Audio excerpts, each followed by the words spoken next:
Halo, assalamualaikum warahmatullahi wabarakatuh. Hari ini kita lagi ada di restoran namanya Marina Batavia, tepatnya di belakang Pelabuhan Sunda Kelapa. Kalau untuk teman-teman atau gengs yang belum pernah kesini, kamu harus kesini. Di tengah-tengah Jakarta masih ada restoran yang ornamennya Batavia zaman dulu lah, atau Belanda-Belanda gitu, karena ini asli banget bangunan dari zaman Belanda. Nih, kalau lu nggak percaya, lu harus lihat bangunannya. Dan dia punya best view itu langsung ke laut. Kalau lu lihat salah satu videonya YouTube-nya si Raffi Ahmad, dia taruh kapal pesiarnya ada di sini. Jadi buat teman-teman yang nggak jauh dari Jakarta, lu harus ke sini karena ini tempatnya keren banget dan harga makanannya worth it lah ya, karena yang masaknya juga chef banget gitu. Dan lu jual tempat atau asalnya lu beli tempat lah ya buat foto-foto atau video-video. Oke gengs, ikutin terus perjalanan kita hari ini. Dan hari ini kita mau ada job foto preweddingnya dari salah satu klien gue, dan ini adalah salah satu tempat yang nanti akan kita pakai buat tempat foto. Intinya ikutin jalan-jalan kita, pasti seru. Dreng, cing cing cing cing cing.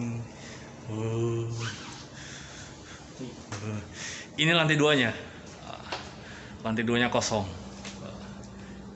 Kosong alias kita booking semua. Ding ding ding ding ding ding ding ding ding. Wow, guys. Laut guys. Gengs.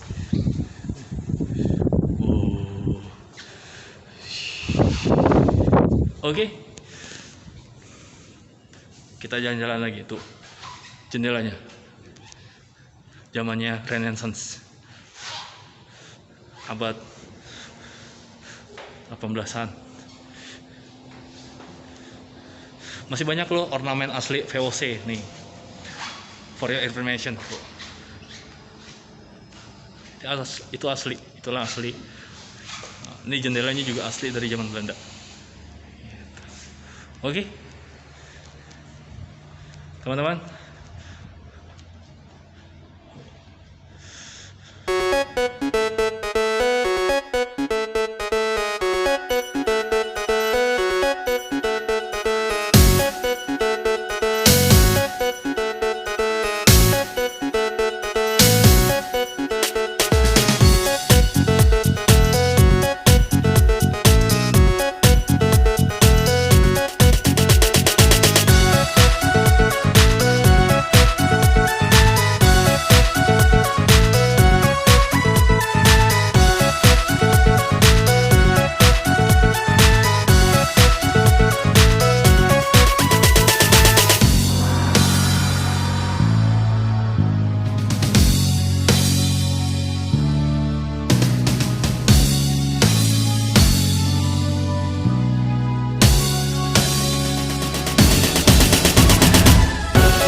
Kembali lagi di channelnya lainjauh.com.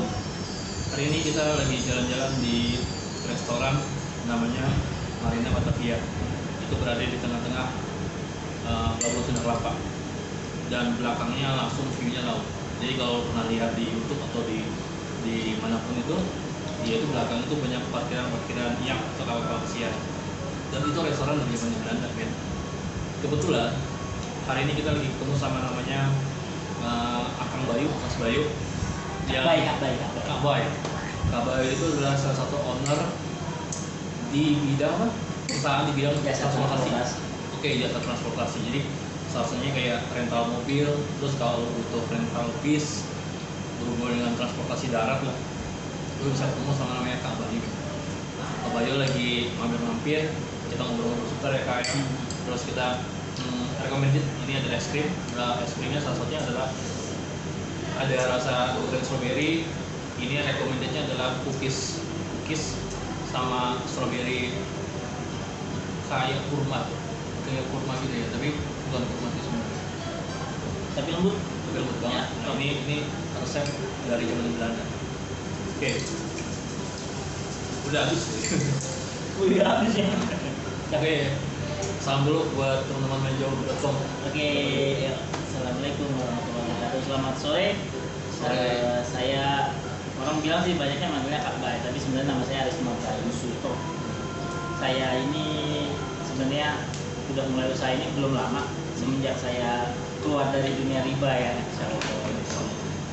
Saya keluar, saya dapat pesanan, saya mulai dari satu kendaraan.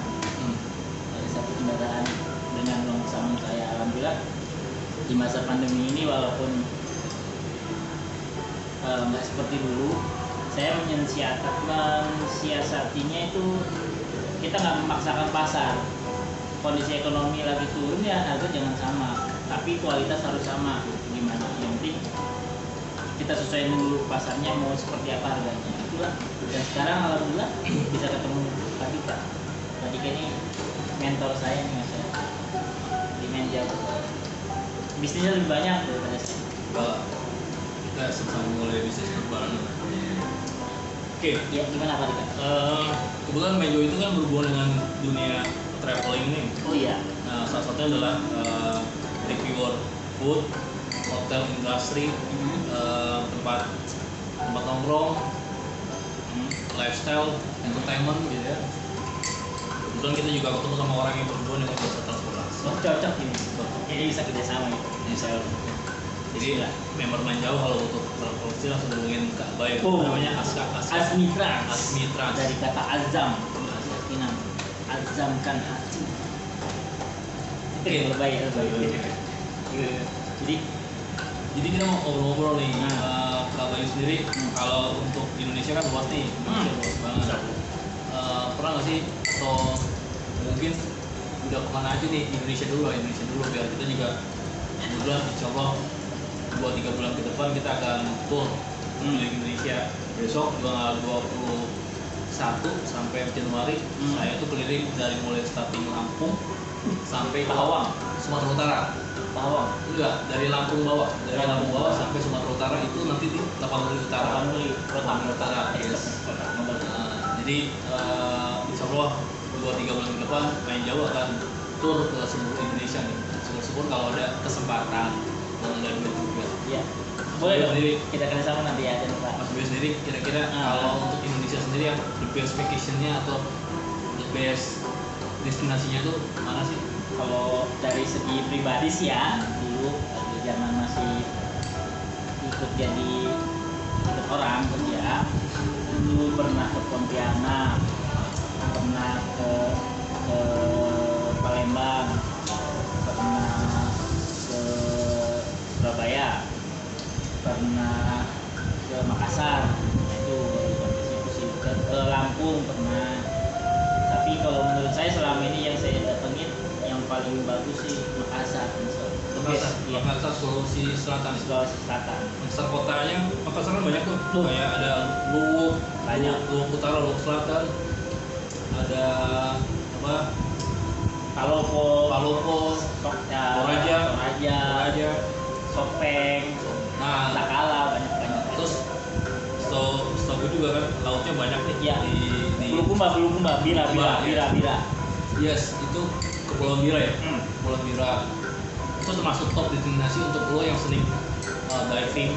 Itu masih bagus banget di Bira. Wakatobinya. Iya, Wakatobi Sulsel. Sulawesi bukan, dia Sulawesi Tenggara. Di Bau-Bau. Oh, Bau. Oke, jadi kalau lo yang mapping Indonesia tuh biasanya di tengah-tengah leher itu ya. Iya. Bau-Bau. Nah itu masuk top destinasi untuk yang hobinya snorkeling atau diving untuk kedalaman sekitar 10 meter sampai jernih banget. Itu masih bagus. Tapi kalau di Pulau Jawa sih ada sih, kalau destinasi internasional itu di Sukabumi. Sukabumi tuh di pantai Citepus ya. pantainya itu terkenal buat surfing karena ombaknya gede banget. Oke. Saya pernah ketemu. Ombaknya Pelabuhan emang Ratu? gede. Itu mah Pangandaran, Pelabuhan Ratu.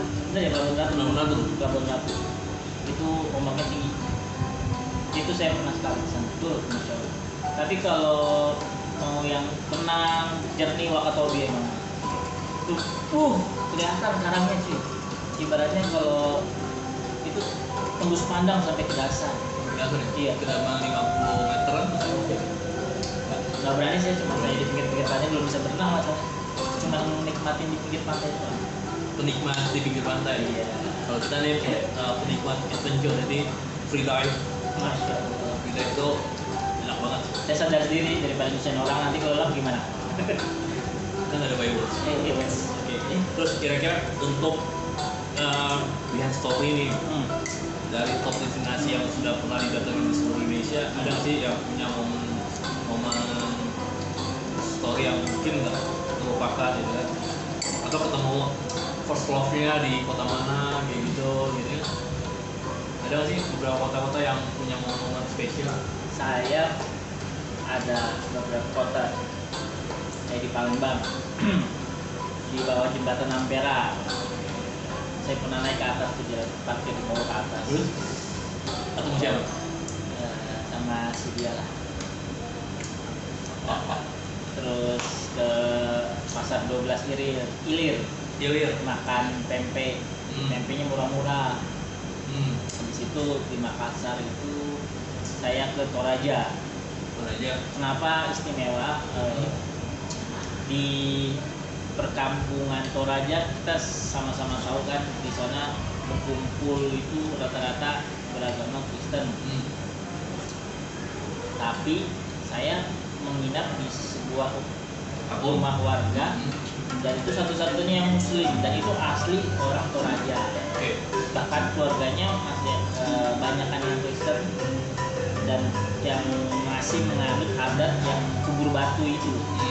Oh yang di atas tebing itu ya? Iya di atas tebing. Tapi dia kalau orang kaya bangsawan itu nggak di tebing, jadi apa dia kayak dibikin batu sendiri. Oh iya, kalau yang di darat dibentuk batu kayak semacam peti gitu kan? Iya. Tapi dibuat dari batu. Iya, ada yang batu yang udah batu kayak sarkofagus gitu kan? Kayak zaman purba.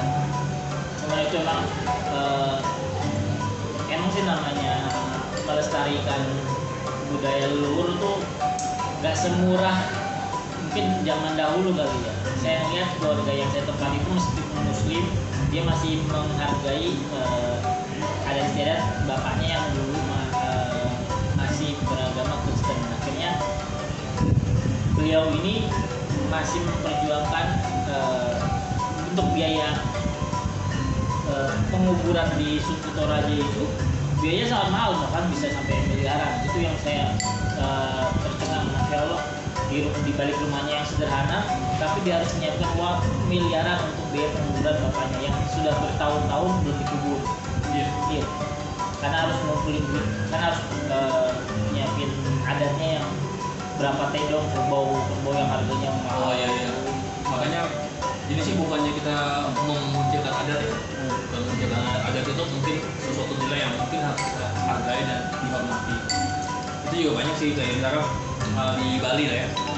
Kalau belum bisa bikin acara ngaben, itu biasanya si mayat atau si jenazah itu dikumpulkan sementara, lalu nanti pada saat punya duit nanti digali lagi baru dibikin acara ngaben.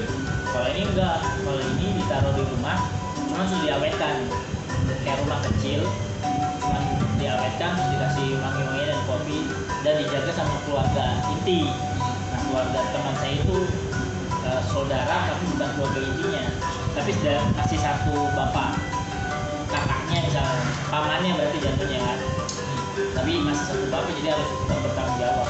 Dan itu gotong royongnya masya Allah, satu keluarga itu berusaha untuk menguburkan bapak itu, ngumpulin duitnya. Itu yang bikin saya kagumnya, emang bangsa kita itu bangsa yang gotong royong. Iya. Sampai di Toraja juga kan ada acara namanya mindah rumah. Pindah rumah. Jadi kalau di Jakarta kan pindah rumah ya lu pindah dan beli rumah baru. Iya. Kalau di Toraja salah satunya itu adalah rumahnya diangkat ya. Jadi rumahnya itu diangkat misalkan dari satu lokasi dipindah ke lokasi yang lain. Itu gotong royong. Gotong royong itu juga masih, jadi bukan cuma di daerah situ doang, di Jawa juga masih ada, di daerah Jawa Barat juga masih ada. Cuman sekarang mungkin udah jarang ditemuin ya mindah rumah itu, karena rumahnya kan sekarang udah beton-betonan, Iya. udah bikin bata-bata, jadi nggak mungkin Itu dipindahin. dari bambu loh bro, jangan bayangin dari rumah seperti gini batu Betul. bata.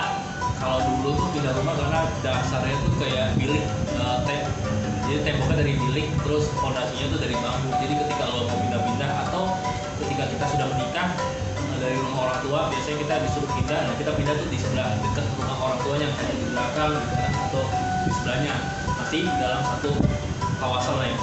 Gitu. Dulu sih masih ada yang begitu. Iya betul. Nah, sekarang udah mulai berkurang karena rumahnya udah banyak yang beton. Karena udah ganti beton, udah ganti Batako, udah ganti kabel. kabel, jadi udah sulit lah kalau pindah rumah akhirnya beli aja gitu ya gitu. Iya, daripada pindah rumah itu. Tapi embrionya masih ada, embrio namanya gotong royong, saling bantu di antara tetangga itu masih ada. Bahkan di rumah saya yang di perbatasan Jakarta pun, ketika ada orang ada hajat tanpa disuruh, mereka berbondong-bondong gantian masak bareng-bareng di rumah yang punya hajat. Itu kan itulah Indonesia. Tapi bro, gua pernah baca nih, ini kan musim COVID nih bro. Gua sama dia udah tes rapid ya kan. Kita nggak pakai masker, nggak enak kalau pakai ini lagi kayak gini. Kita juga bawa masker kok. Nih, Masker, nah, kita pakai masker. coy. Ini kan lagi kayak gini. Di restoran ini lo kalau masuk harus pakai masker, kalau nggak diusir. Iya nih. Gue dapet bocoran ternyata banyak korban COVID sembuh itu karena plasma darah. Plasma darah itu diambil dari bekas yang kena COVID, bekas pasien COVID. Ketika plasma darahnya ada itu dia udah ada program atau rekaman kalau dia punya antibodi yang bisa dihasilkan untuk melawan COVID. Jadi ketika didonorkan, aku nih bekas kena COVID misalkan, terus udah sembuh dan dia baru plasma darah diambil dipindahin ke dia cepat sembuh. Ternyata itu lebih maju dibanding nungguin vaksin. Vaksin tuh mencegah, tapi kalau mengobati pakai plasma darah. Dan sekarang di PMI, di RSPAD Ada kurang, lagi butuh banyak. Terus bro ini lo kita kabarin nih bro.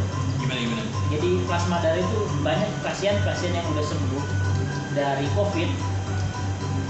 Dia ketika diminta untuk plasma darahnya diambil, banyak yang tidak berkenan bro. Sebenarnya itu butuh loh, banyak yang lebih butuh karena dia sembuh juga dari plasma darahnya orang. Mungkin bukan yang nggak berkenan sih, mungkin proses edukasinya juga belum sampai dengan Mungkin. benar gitu. Jadi banyak orang yang perlu diedukasi biar kita juga tahu yang namanya donor plasma darah tuh kayak gimana, terus positif negatifnya apa yang akan diterima oleh si pendonor lah ya. Kayak gue juga baru dengar lo ngomong donor plasma itu gitu. Mungkin kalau tugasnya para PMI atau tugasnya para dinas-dinas yang terkait, proses edukasi itu harusnya bisa menyeluruh. Betul.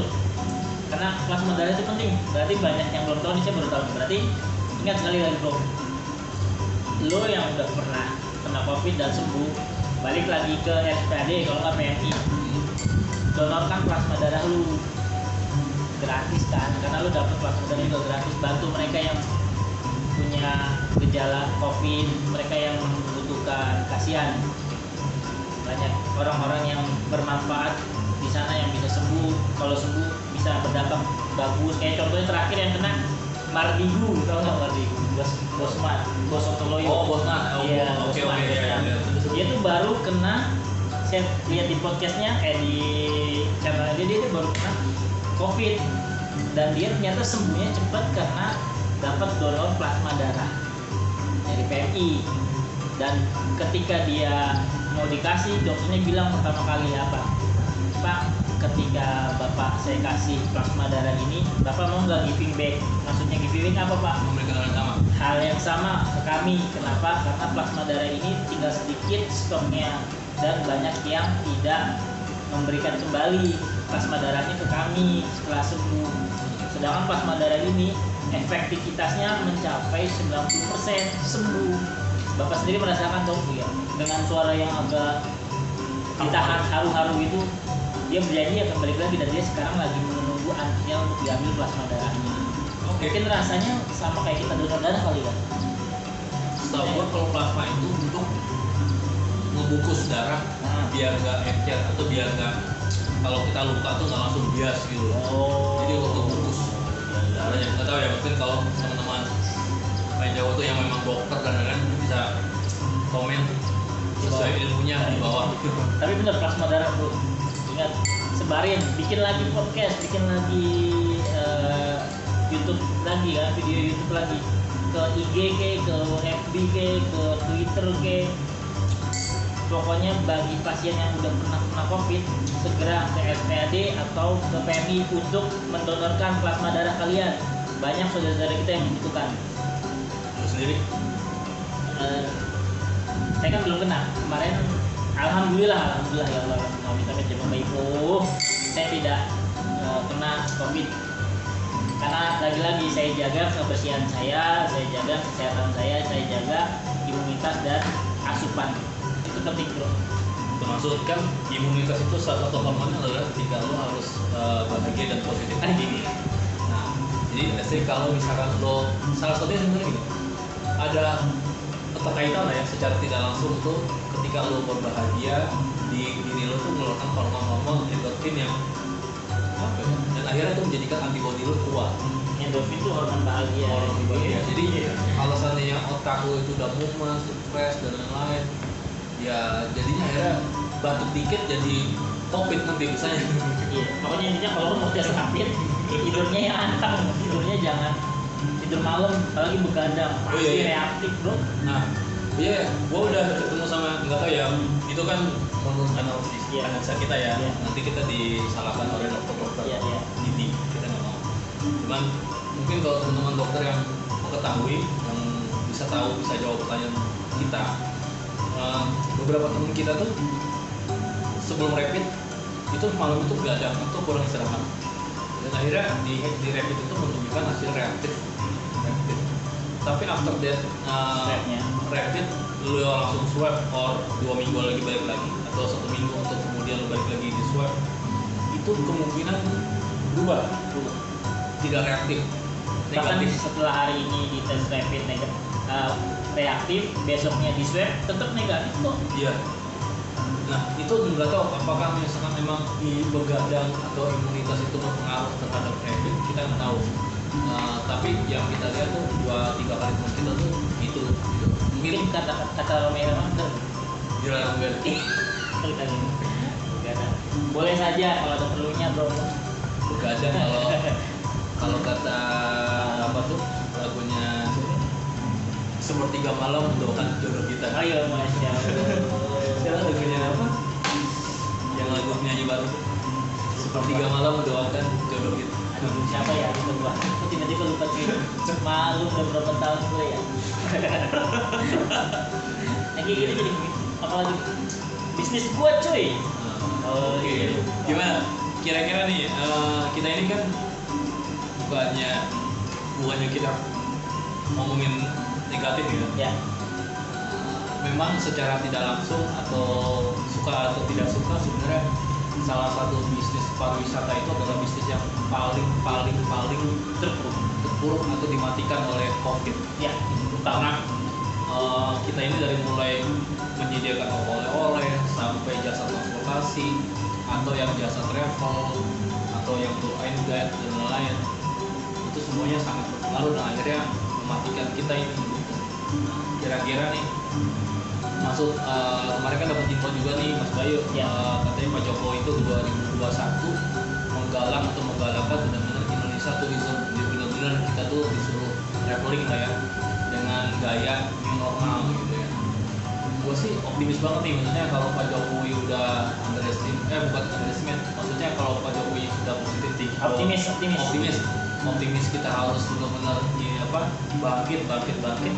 Kita sebagai penyedia jasa sih sebenarnya menunggu momentum itu bisa travel. Nah kira-kira ini kan udah mulai akhir tahun nih ya. Gimana nih untuk grow up-nya sendiri, bisnisnya Kalau dari saya sendiri, transportasi nih. Kalau dari segi saya sendiri nih, wah itu mah namanya ibaratnya kita kan ini ibaratnya anak Pak Jokowi itu bapak. Kita kan ngikutin bapak karena mau pergi gitu kan, namanya anak. Ketika bapak memberikan motivasi, memberikan harapan tuh anak ibarat mau dibeliin permen nih, seneng banget pasti kan. Bahkan baru ucapan pun udah seneng, kamu anteng di rumah ya, misalnya nanti pulangnya bapak beliin permen, pasti kita seneng banget. Iya karena kita senang permen ya. Nah karena kita di pariwisata seneng kan, namanya kalau orderan pariwisata banyak kan. Nah ketika Pak Jokowi optimis, sebagai anak pasti akan seneng kan, insya Allah. Dan alhamdulillah nih akhir tahun nih ya, saya sudah ada booking ke Jawa Timur, ke Pati itu insya Allah 5 hari sampai tahun depan dari tanggal 28. Terus ada yang pernikahan, ada yang jalan-jalan. Ya namanya anak muda harus banyak bercerita, berchannel, bermain sosmed itu secara positif untuk membangun jaringan. Jadi kalian nih yang mungkin kondisi sekarang yang pada baru dikeluarkan dari kantor atau gaji dari kantor dipotong, ambil apapun sekecil apapun cuy, kesempatan. Lalu ini garis bawahi, jadi work from home atau lo kerja di rumah atau lo nggak kerja lagi tapi di rumah, tetap main sosial media harus positif, jaringnya positif, karena kita nggak mau udah banyak kasusnya gara-gara jari ini bisa berakhirkan 2 tahun kena undang-undang ITE. Itu kita nggak mau, hati-hati. Pasarnya melor. Misalnya sumpah serapah, menghina orang, body shaming, terus menjelek-jelekan instansi maupun pribadi, organisasi, itu udah ada undang-undangnya. Misalnya lu boleh media sosial, tapi ketika lu masuk area publik, lu harus siap untuk bertanggung jawab. Betul. Termasuk yang biasanya anak-anak alay, misalnya anak-anak jamet, lu bikin video menghina beberapa instansi, pas giliran di geruduk nangis gitu kan, minta maaf. Sekarang event kita di dunia demokrasi ya, kadang dalam artikan demokrasi itu bukan demokrasi yang liberal seperti Eropa. Bahkan di Eropa sendiri sekarang udah mengarahnya demokrasi liberal yang bertanggung jawab. Kenapa bertanggung jawab? Ketika lu bersuara atau berapapun lah, berekspresi apapun, jangan sampai diusahakan mengganggu atau menyinggung orang lain. Haknya orang lain. Pertama hak. Perasaan aja kadang jadi baper, tapi ini hak aja, hak, jangan sampai. Apalagi marwahnya sebuah instansi gitu. Marwah izah harga dirinya sebuah instansi jangan, karena pasti nanti bisa disuruh. Oke, kalian kita juga mau update. Menurut lo nih, Donald Trump cancel. Kira-kira Indonesia atau dunia gimana? Oke, gue nggak tahu ya sih. Soalnya gini bro, kalau masalah Amerika nih ya, gue ada dari second opinion ya, ada second opinion. Katanya Trump belum kalah dengan Joe Biden. Secara apa nih? Karena Secara perhitungan suara. ada wacana-wacana. Jadi intinya di Amerika sendiri ini ada 3 kubu. Tiga kubunya Joe Biden, kubunya Trump, satu lagi kubunya Pentagon. Maka Pentagon ikut bermain di sini karena Pentagon berurusan dengan kepentingan Amerika sendiri. Kubunya Joe Biden sama kubunya Donald Trump ini adalah kepentingan politik. Kubunya Pentagon adalah kepentingan secara nasional keseluruhan bangsa Amerika gitu kan. Nah, Joe Biden ini disinyalir berkepentingan atau didukung oleh globalis. Globalis ini ibaratnya udah pengusaha global lah ya, terutama di bidang paling utama nih di bidang medicine, itu ngobrol alam sih kan. Yang kalau Donald Trump ini adalah orang yang berusaha mengurangi kekuasaan globalis ketika dia berseteru dengan Cina. Kenapa? Banyak pabrik-pabrik di Amerika pindah ke Cina. Karena sekali lagi globalis tuh dia beranggapan tidak punya nasionalisme. Intinya dia bisa bangun pabrik di mana saja selama itu menguntungkan dari segi kapital dia, profitnya dia, buat perusahaannya dia. Akhirnya kenapa milih Cina? Karena Cina kan lebih murah dengan segala macamnya keuntungan. Akhirnya banyak pabrik pindah ke Cina, sehingga Cina sekarang jadi puas.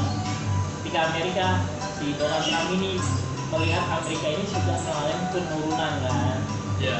Nah itu makanya si Pentagon ini melihat juga maksud dari Donald Trump dan kepentingan bagi bangsa. Ketika Joe Biden menang, ada kemungkinan perseteruan antara Cina dan Amerika di Laut Cina Selatan akan berkurang. Satu, karena banyak pendukung Joe Biden adalah pengusaha besar, dan pengusaha besar banyak yang mempunyai pabrik di Cina. Dengan seperti itu katanya. Nah makanya saya sebagai orang jauh di Indonesia ini ngelihat, kita lihat aja ke depan, karena walaupun Joe Biden menang, mungkin panasnya isu di Cina Selatan akan berkurang, panasnya di Timur Tengah akan berkurang, karena dari Afghanistan pun Amerika sudah mengatakan akan mundur. Akan mundur setelah 2 dekade Amerika ada di Afghanistan untuk memerangi Taliban. Terus ketika nanti Joe Biden jadi presiden, mungkin dia juga akan menyelesaikan masalah ISIS. Termasuk dia juga menjanjikan untuk tanah kelahiran di Palestina. Ya, katanya mau menarik kedutaan Amerika di tepi barat, jadi pindah lagi ke Israel, Hebron atau di mana lu katanya. Jadi mengembalikan tanah Palestina dari Israel. Ya, itu salah satu janji kampanyenya Joe Biden ya. Ya, itu untuk mengambil suara umat Islam, karena kita tahu sendiri umat Islam sekarang agama yang paling berkembang di Amerika, di Eropa. Itu lagi berkembang banget umat Islam. Dari Islamophobia menjadi Islam euforia. Begitu. Jadi menurut lo ada dampak positifnya nggak nih buat kita nih secara tidak langsung? Kalau buat Indonesia sebagai negara muslim terbesar di dunia dan paling demokratis, pastinya kemungkinan presiden selanjutnya atau Bapak Jokowi bisa menjembatani atau Indonesia dengan Amerika, Joe Biden. Karena lihat dari kampanye Joe Biden pun banyak yang mengambil simpati untuk umat muslim, jadi kemungkinan akan lebih dekat dibanding Donald Trump. Mungkin walaupun dulu awal-awal ada foto bareng politikus kita dengan Donald Trump, tapi terakhir pernah nggak lihat Luhut berfoto dengan Donald Trump setelah pengumuman itu pemilu kemarin, pengumuman perhitungan cepat pemilu di Amerika, kan Luhut bertemu tapi tidak berfoto bareng ya? Ada fotonya kalau salah. Oh, Bertemu. iya bertemu tapi tidak untuk berfoto bareng. Kayaknya berfoto ya, fotonya pernah saya lihat sekali di sosial media dikit. Berarti kan benar yang ada analisis kemungkinan Donald Trump belum kalah alam mungkin seorang pejabat Lord Luhut datang menemui Donald Trump ketika hasil perhitungan cepat sudah mengarah ke Joe Biden. Tapi kenapa nggak sih dampak efeknya dari report Obama? Karena kan sebenarnya jurkamnya Joe Biden adalah Obama yang langsung turun ke lapangan, bahkan Obama yang langsung menjadi speaker ya di beberapa kota, kayak misalkan beberapa kota-kota yang mungkin dulu jadi base campnya Obama, dan dia orang yang pertama kali untuk speaker banget di tengah-tengah. Bahkan ada satu videonya tuh karena ini lagi eranya COVID, dia berpidato di tengah-tengah mobil yang parkir. Dia pakai suara speaker yang besar itu. Dia bilang ini, kamu tidak usah keluar mobil, cukup dengarkanlah dari mobil atas program-program yang saya mau sampaikan, seperti itu. Dia benar-benar mau turun ke lapangan, atau kalau kata bahasa Jokowi apa namanya, Pak Jokowi belusukan. Joe Biden itu yang belusukan itu Pak Obama langsung di beberapa spot daerah ya. Itu ngaruh nggak sih menurut di power of Obama untuk kemenangan Joe Biden? Itu kita tahu sendiri kan Mas lagi Obama 2 periode itu pas di pelantikan pertama membludak banget kan pesta demokrasi ketika kemenangan Obama itu ibaratnya mungkin apa sih ya tokoh yang besar di sini ya pokoknya kan Menurut lo ada efeknya apa?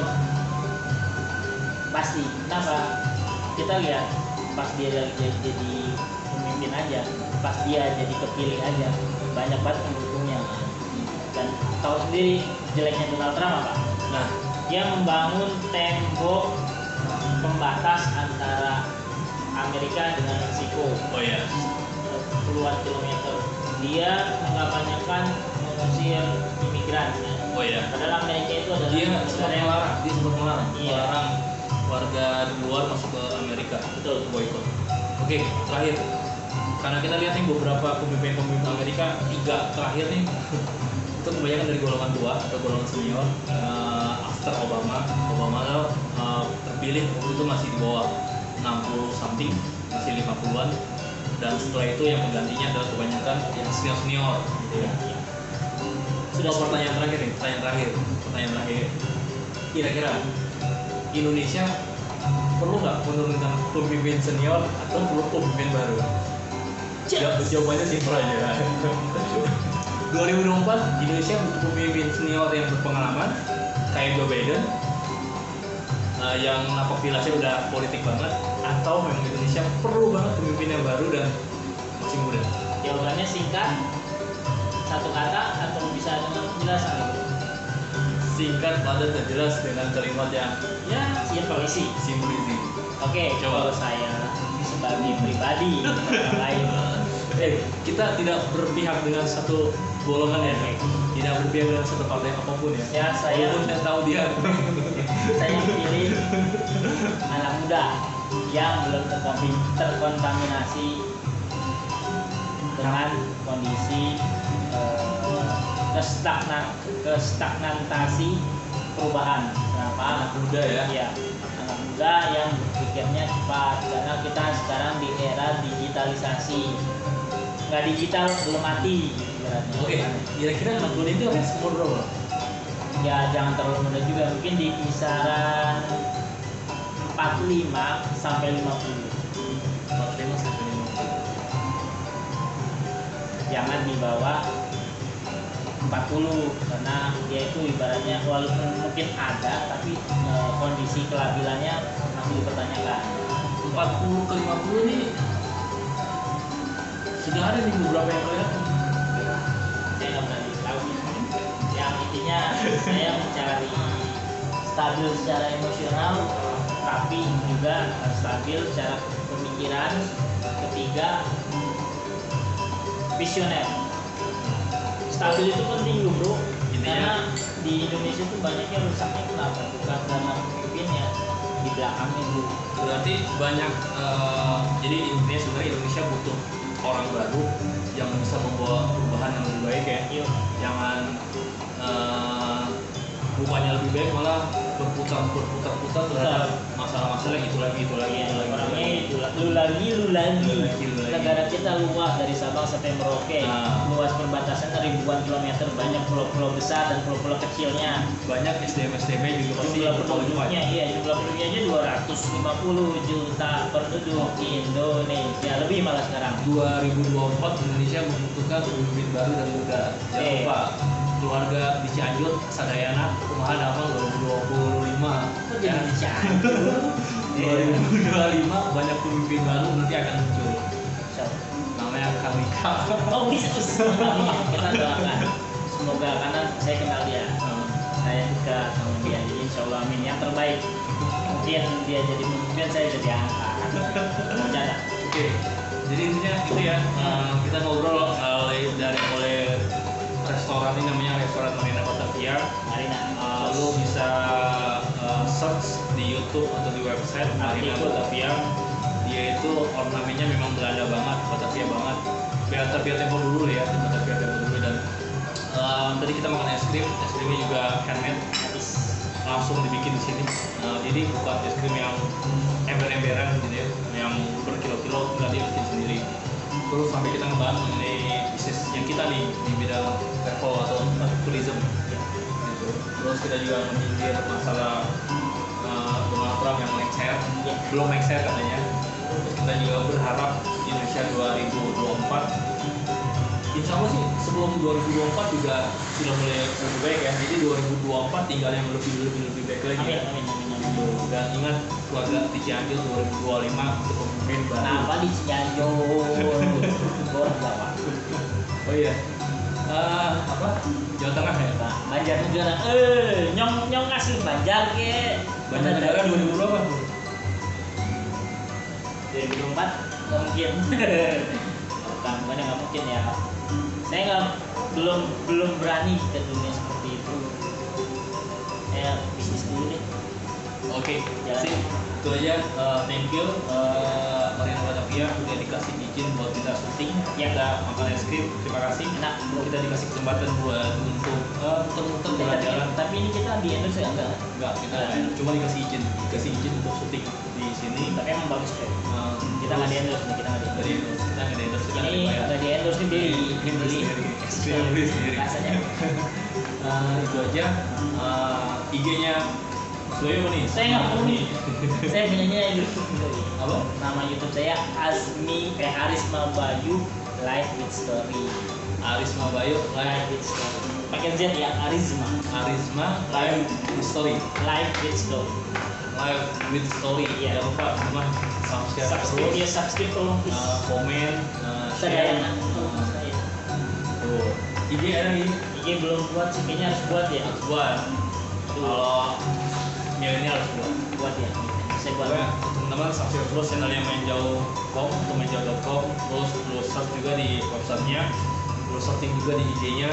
Nanti banyak beberapa info-info travel, paket-paket murah dan namanya kalender event, bukan cuma di Jakarta tapi di nasional ya. Jadi atau beberapa teman-teman yang punya restoran, hotel, UMKM yang butuh jasa promosi, kita bisa bantu tanpa dibayar. Iya. Tanpa dibayar. Karena sebaik-baiknya manusia adalah manusia yang bermanfaat. Jadi kalau teman-teman yang mau mulai usaha UMKM yang udah pas-pasan, lu telepon aja main jauh, nanti kita datang, kita bantu untuk promoin minyak jalan. Kita promoin ya. Itu aja. Arbitra kan datang sama Siap. main jauh sana. Siap. Itu aja. Makasih. Assalamualaikum warahmatullahi wabarakatuh. Waalaikumsalam.